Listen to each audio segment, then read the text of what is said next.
स्वागत है आप सभी का मेरे YouTube चैनल टेक्निकल जेरिको में। दोस्तों आज हम इस वीडियो में बात करने वाले हैं वीवो की तरफ से आने वाले कुछ कमाल धमाकेदार स्मार्टफोन्स के बारे में। नाम है दोस्तों VIVO X50। बहुत ही कमाल प्राइसिंग और स्पेसिफिकेशंस के साथ में दोस्तों वीवो ने इसे लॉन्च किया है। चलिए वीडियो में आगे बढ़ते हैं और इसी के बारे में बात करते हैं। तो पहले बात कर लेते हैं दोस्तों बिल्ड क्वालिटी से। तो फ्रंट और बैक ग्लास देखने को मिल जाता है दोस्तों और एल्यूमिनियम की फ्रेम भी मिल जाती है। डिस्प्ले के बारे में बात करते हैं दोस्तों तो सुपर एमोलेड स्क्रीन 6.56 इंचेस के साथ में देखने को मिल जाता है। HDR10+ का सपोर्ट है 90 हर्ट्ज रिफ्रेश रेट के साथ में। तो यहाँ पर दोस्तों डिस्प्ले बहुत ही कैपेबल देखने को मिल जाता है। ऑपरेटिंग सिस्टम के बारे में बात करते हैं दोस्तों तो Android version 10 Funtouch OS 10.5 के ऊपर देखने को मिल जाता है। और दोस्तों चिपसेट यूज किया गया है स्नैपड्रैगन का 765G दोस्तों, जो ये एक गेमिंग प्रोसेसर है जो कि 7 नैनोमीटर्स पर बेस्ड है। इंटरनल्स के बारे में बात करते हैं तो 8GB रैम 128GB रोम 8GB रैम 256GB रोम के साथ में देखने को मिल जाता है। UFS 2.1 बेस्ड स्टोरेज के साथ में मेमोरी कार्ड का स्लॉट यहाँ पर नहीं मिलता है दोस्तों। क्वाड कैमरा सेटअप रियर में दिया गया दोस्तों, जो कि धमाकेदार सेटअप है मुझे ऐसा लगता है। 48 मेगापिक्सल का दोस्तों मेन सेंसर है ऑप्टिकल इमेज स्टेबलाइजेशन के साथ में।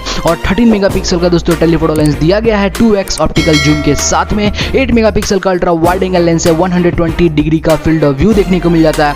5 मेगापिक्सल का मैक्रो लेंस है, वीडियो रिकॉर्डिंग कर सकता है ये 4K 30 फ्रेम्स पर सेकंड पे 1080p 30 फ्रेम्स पर सेकंड पे जाइरो EIS के सपोर्ट के साथ में। सेल्फी कैमरा के बारे में बात करते हैं दोस्तों तो मिल जाता है 32 मेगापिक्सल का मेन सेंसर आपको और वीडियो रिकॉर्डिंग कर सकता है 1080p 30 फ्रेम्स पर सेकंड पे। 3.5mm जैक देखने को नहीं मिलता है दोस्तों। ब्लूटूथ वर्जन 5.1 देखने को मिल जाता है। NFC का सपोर्ट है। और सेंसर्स के बारे में बात करते हैं तो fingerprint sensor in display fingerprint sensor देखने को मिल जाता है और बाकी सभी के सभी सेंसर्स भी दिए गए हैं। बैटरी कैपेसिटी की अगर मैं बात करूं दोस्तों तो 4200 mAh की बैटरी देखने को मिल जाती है, जो कि सपोर्ट करता है फास्ट चार्जिंग 33 वाट का। और दोस्तों कलर्स ऑप्शन के बारे में बात करते हैं तो ब्लैक, ब्लू और पिंक कलर देखने को मिल जाता है। और इसकी जो प्राइसिंग है दोस्तों वो है 440 यूरोस। इंडियन करेंसी में कन्वर्ट करते हैं दोस्तों तो 37 to 38,000 के करीब इसकी प्राइसिंग आती है। दोस्तों ये थी पूरी कहानी VIVO X50 की। अब बताइएगा दोस्तों कैसा लगा आपको VIVO X50 स्मार्टफोन, नीचे कमेंट सेक्शन में जरूर बताइएगा दोस्तों। मिलता हूँ दोस्तों आपसे अपने किसी और वीडियो में, तब तक के लिए टेक केयर, बाय बाय दोस्तों।